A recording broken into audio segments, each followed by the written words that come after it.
Oke, gimana kalau ternyata kunci sukses itu bukan dari kemenangan, tapi justru dari kegagalan?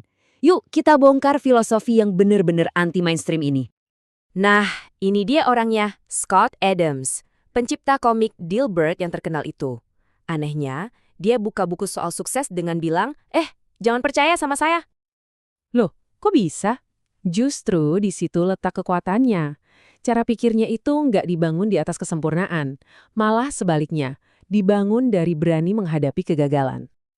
Oke, biar lebih kebayang, kita mulai dari satu momen krisis dalam hidupnya yang, wah ini benar-benar menggambarkan cara dia berpikir.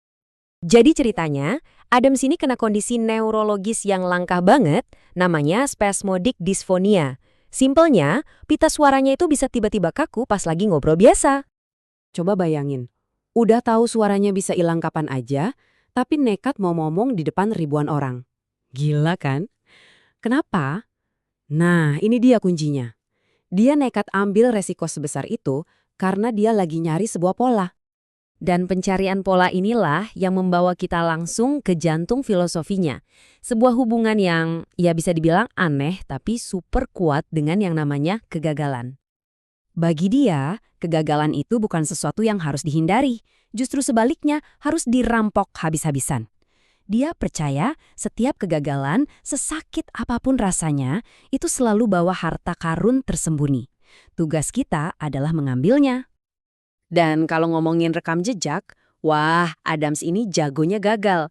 Tapi dia juga jagonya mengubah kegagalan itu jadi batu lompatan.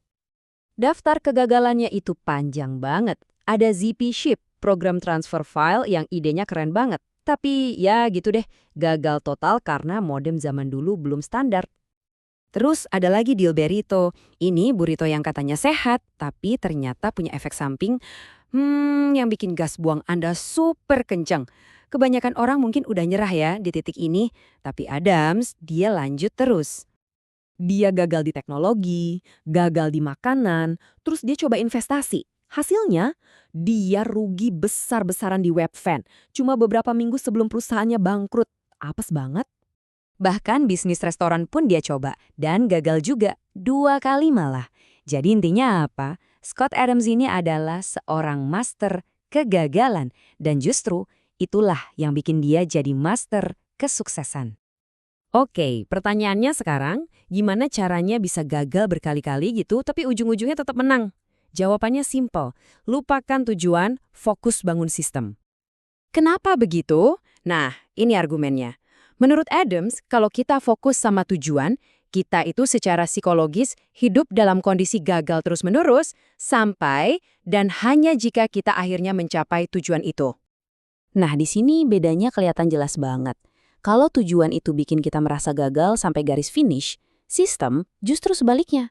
Setiap kali kita menjalankan sistemnya, misalnya olahraga tiap hari, kita langsung merasa berhasil hari itu juga. Dan perlahan-lahan, sistem inilah yang ningkatin peluang kita untuk sukses. Oke, jadi kita udah setuju sistem itu penting. Terus gimana cara bikin sistem yang efektif? Nah, formulanya dimulai dari ide yang super simpel. Ini dia rumusnya, Adams. Setiap satu keahlian baru yang kita kuasai, itu sama aja kayak menggandakan peluang kita untuk sukses. Simpel kan? Intinya, kita nggak perlu jadi jagoan nomor 1 di dunia dalam satu bidang. Cukup jadi lumayan jago di beberapa bidang yang berbeda. Kombinasi keahlian inilah yang bikin kita jadi langka dan akhirnya jadi sangat berharga. Dia juga punya pandangan yang beda soal passion atau hasrat. Kalau banyak orang bilang ikuti hasratmu, Adams justru bilang itu omong kosong. Menurut dia, justru kesuksesanlah yang nantinya akan melahirkan hasrat, bukan sebaliknya. Oke, jadi pertanyaannya, di antara banyak hal yang bisa kita lakuin, gimana cara milihnya? Keahlian mana yang harus kita bangun? Nah, disinilah Adams nawarin satu alat ukur yang keren, metrik energi. Anggap aja ini kompas pribadi kita. Gampang kok, kalau ada sesuatu yang bikin kita semangat dan berenergi, ya lakuin lebih banyak. Sebaliknya, kalau ada yang bikin kita lemes dan capek, ya kurangi. Tujuannya bukan buat jadi super produktif tiap detik, tapi buat menjaga bahan bakar energi kita untuk perjalanan jangka panjang. Dan kita kembali lagi ke cerita awal. Dengan sistem-sistem inilah, Adams akhirnya nemuin pola buat menyembuhkan masalah suaranya. Dia berhasil merampok nilai dari bencana itu dan mengubahnya jadi kemenangan besar. Jadi intinya apa? Jangan pernah sia-siakan sebuah kegagalan. Anggap aja itu bukan titik akhir, tapi bahan mentah. Bahan mentah buat membangun sistem yang bikin kita lebih baik, lebih kuat, dan ya lebih beruntung. Ini benar-benar cara yang kuat banget buat melihat lagi perjalanan hidup kita masing-masing kan?